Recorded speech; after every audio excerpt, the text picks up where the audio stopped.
Donald Trump एक तरफ भारत से दोस्ती की बात कर रहे हैं और दूसरी तरफ चाइना और भारत के ऊपर यूरोपीय यूनियन को 100% का टैरिफ लगाने की बात कर रहे थे। स्क्रीन पर एक वीडियो देख रहे हैं, जेडी वेंस है इस वीडियो में, और उन्होंने जो बात कही है रूस और अमेरिका को लेकर वो एक अलग ही लेवल का है। पर इन सब में यूरोपीय यूनियन ने डोनाल्ड ट्रंप को एक बड़ा झटका दिया है भारत के मामले में। जानेंगे जियोपॉलिटिक्स में क्या कुछ चल रहा है। जहां यूरोप आर्टिकल 4 में फंसा है तो वहीं भारत को लेकर यूरोप का रवैया ट्रंप को हैरान कर रहा है। हमेशा की तरह जानने को मिलेगा बहुत कुछ, इसलिए वीडियो को अंत तक जरूर देखें। अभी अगर आप देखेंगे ना तो यूरोप थोड़ा फंसा हुआ भी नजर आ रहा है। पोलैंड में जिस तरीके से बहुत सारे ड्रोन की एंट्री हो गई, हालांकि नाटो ने भी इसे हमला नहीं माना। रूस के ड्रोन कथित तौर पर पोलैंड के कई इलाकों में घुस आए और पोलैंड ने इस बात की चिंता जाहिर करी। पोलैंड ने कहा कि भाई मैं तो नाटो का सदस्य हूँ और मुझे इस तरीके से ड्रोन से डराया जा रहा है। वैसे तो कहा जाता है जब रूस यूक्रेन युद्ध चल रहा है तो कई बार कई ड्रोन कई नाटो सदस्य देशों के क्षेत्रों से होकर गुजर जाते हैं, लेकिन इस बार चूंकि ड्रोनों की संख्या बहुत ज्यादा थी इसलिए नाटो हरकत में आया। नाटो ने इसे हमला नहीं माना लेकिन आर्टिकल 4 को एक्टिव कर दिया। अब ये आर्टिकल 4 क्या है? आर्टिकल 5 का मतलब तो हो गया कि हमला हुआ तो एक देश पर हमला हुआ तो बाकी देश भी आएंगे, लेकिन आर्टिकल 4 क्या है? आर्टिकल 4 एक झुनझुन्ने से ज्यादा कुछ भी नहीं है। आर्टिकल 4 में ये है कि सदस्य देश बैठेंगे और चिंता जाहिर करेंगे, इस स्थिति का जायजा लेंगे कि हाँ भाई यहाँ पर ऐसी समस्या हुई है, अगला स्टेप अगर ऐसा होता है, युद्ध की संभावना बनती है तो फिर हम आपका साथ देंगे। कुल मिलाकर अगर कहें तो एक साधारण सी मीटिंग, और इस मीटिंग के अलावे ज्यादा कुछ नहीं है इस आर्टिकल 4 में। जो पोलैंड के साथ इस वक्त किया गया है, वैसे भी पोलैंड पर हमला नहीं हुआ है, इसलिए ये आर्टिकल 4 तक ही सीमित भी रहना चाहिए। बहुत ज्यादा आगे बढ़ने की इसमें जरूरत नहीं है। लेकिन यूरोप को एक संकेत मिलना शुरू हो गया है। अब यूरोप की स्थिति देखिए, आपको ये वीडियो याद होगा जब जर्मनी के चांसलर ने क्या कहा। इन्होंने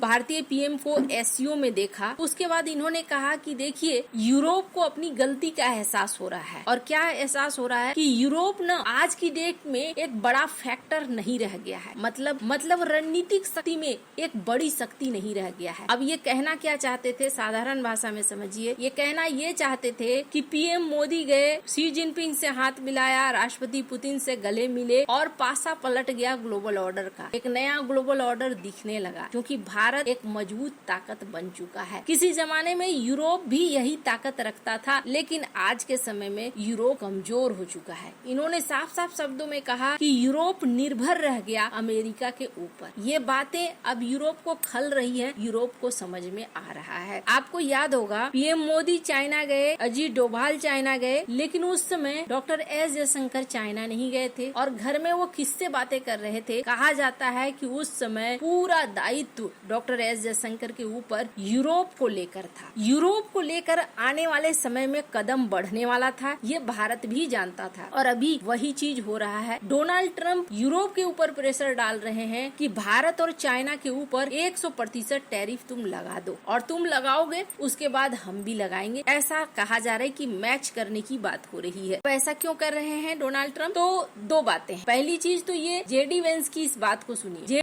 Yeah, Matt, absolutely. And it's one of the carrots that we've thrown out there. And the president's been very open with both the Europeans and the Russians that he doesn't see any reason why we should economically isolate Russia except for the continuation of the conflict. He wants the killing to stop. And then on the other side of peace, he's very open to a whole host of economic arrangements that are beneficial to the United States of America. I mean, let's be honest, whether you like or dislike Russia, whether you agree or disagree with their underlying arguments for the conflict, the simple fact is they've got a lot of oil, they've got a lot of gas, they've got a lot of mineral wealth, and I think the president is absolutely right that once we get this peace settled, we could have a very productive economic relationship.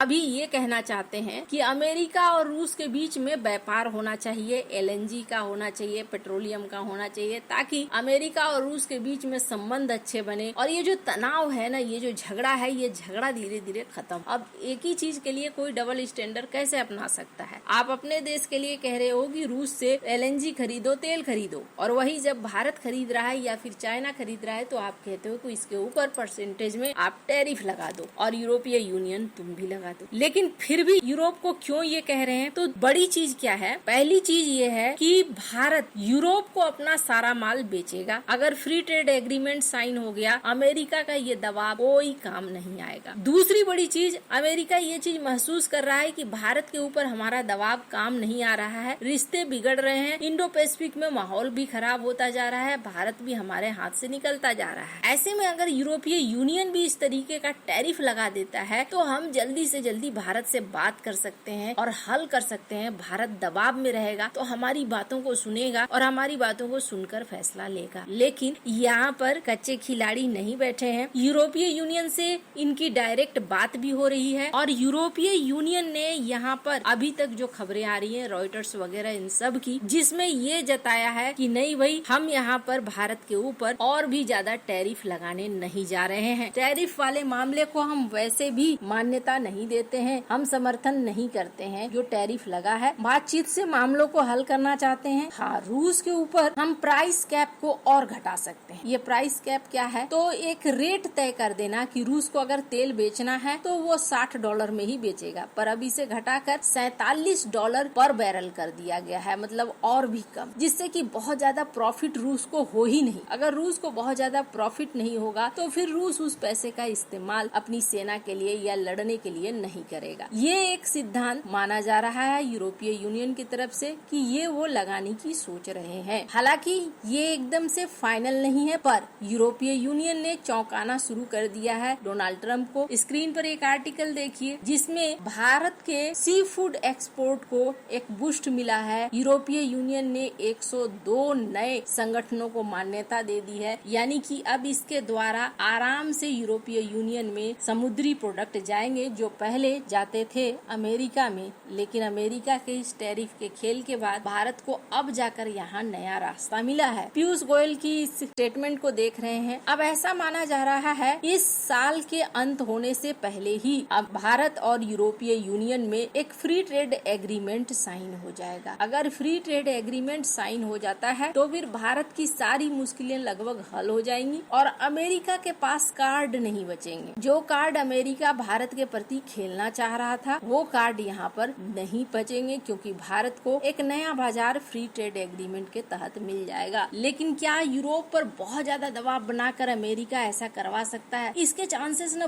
बहुत कम है। इसलिए बहुत कम है क्योंकि Europe पहले से ही तपिश महसूस कर रहा है, महंगाई भी बढ़ी हुई है, ऊपर से रूस यूक्रेन युद्ध ने उनके यहाँ भी समस्या को बढ़ाई हुई है। उसी तेल को उन्हें बड़े दाम पर खरीदना पड़ रहा है, महंगे दाम पर खरीदना पड़ रहा है। और सबसे बड़ी चीज ये है कि भारत और चाइना दोनों से एक साथ पंगे लेने के बाद क्या ये भी अमेरिका के ऊपर भरोसा कर सकते हैं? अमेरिका फिर अपने मनमाने रेट को रखेगा यूरोप के सामने भी। वैसे फिलहाल के लिए ज्यादातर मीडिया हाउस यही कह रहे हैं कि यूरोपीय यूनियन इसे रिजेक्ट कर रहा है या रिजेक्ट करेगा, पर आधिकारिक सूचना अभी आनी बाकी है। आपको क्या लगता है इन सब मामले में? आप क्या राय है कमेंट कर जरूर बताएं। जल्द मिलते हैं अगले वीडियो में नई खबर के साथ।